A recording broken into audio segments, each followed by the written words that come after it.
The particular impression I had received proved in the morning light.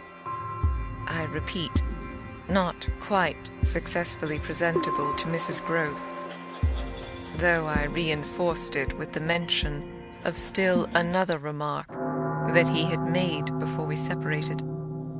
"It all lies in half a dozen words," I said to her, "words that really settle the matter.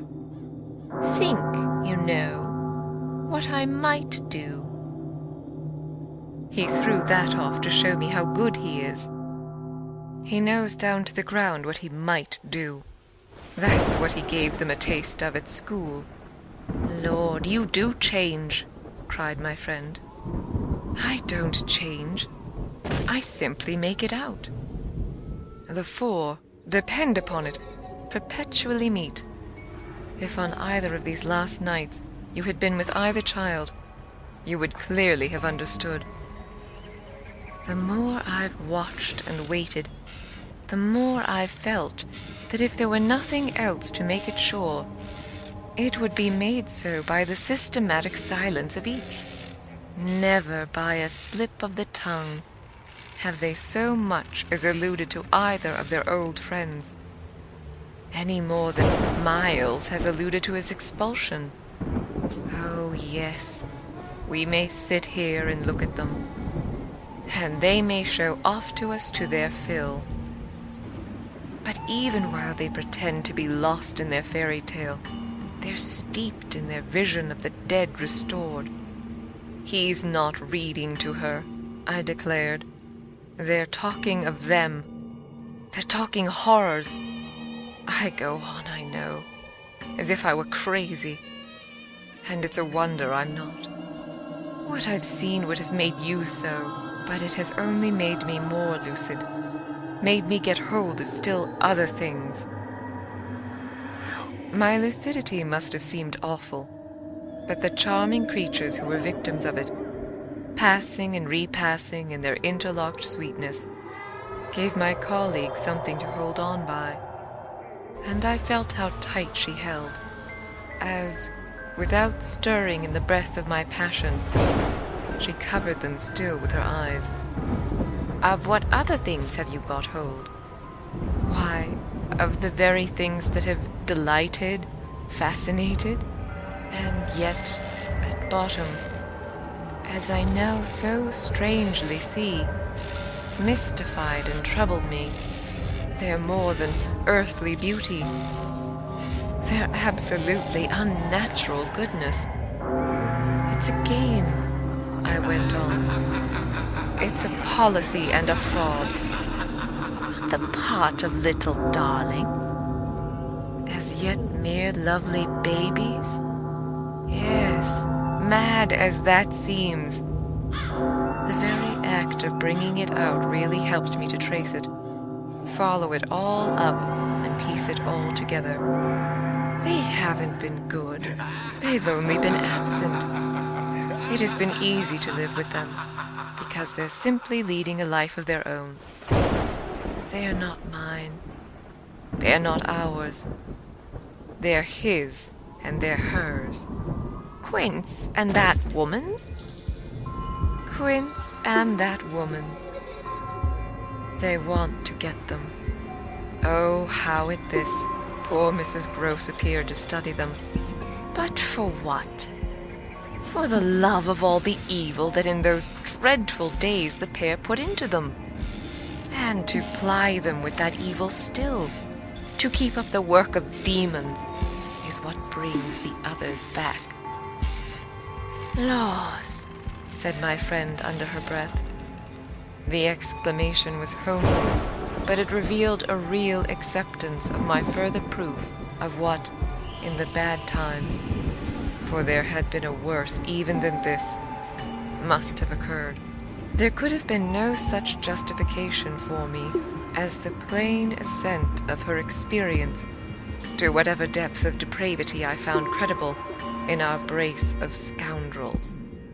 It was in obvious submission of memory that she brought out after a moment, "They were rascals. But what can they now do?" she pursued. do?" I echoed so loud that Miles and Flora, as they passed at their distance, paused an instant in their walk and looked at us. "Don't they do enough?" I demanded in a lower tone, while the children, having smiled and nodded and kissed hands to us, resumed their exhibition. We were held by it a minute. Then I answered, "They can destroy them." At this my companion did turn, but the inquiry she launched was a silent one, the effect of which was to make me more explicit. "They don't know as yet quite how, but they're trying hard.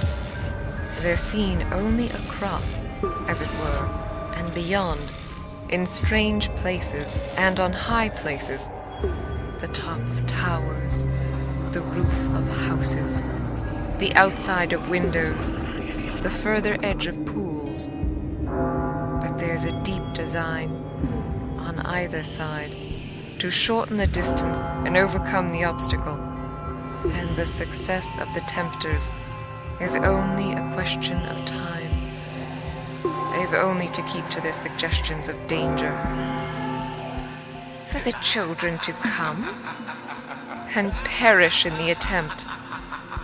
Mrs. Gross slowly got up, and I scrupulously added, "Unless, of course, we can prevent."